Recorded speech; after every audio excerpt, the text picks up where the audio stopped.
When you're wanting a system to be the most natural it can be, there are a few reasons why the durability of the system is compromised. 1.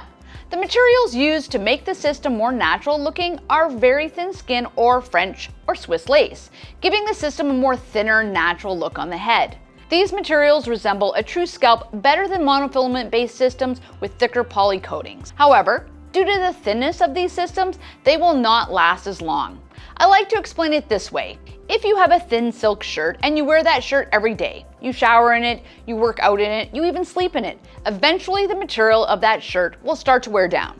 However, if you did the same activities in a thick sweater, that sweater would take longer to break down. The second thing that affects the naturalness of a system is how the hair is put in the system. V-looped hair systems are very natural looking, making it look as though the hair is coming out from your head. However, this hair is fragile and will shed faster than hair that is knotted into the base. I hope this information was helpful. Like and subscribe, and we'll see you next time. Bye!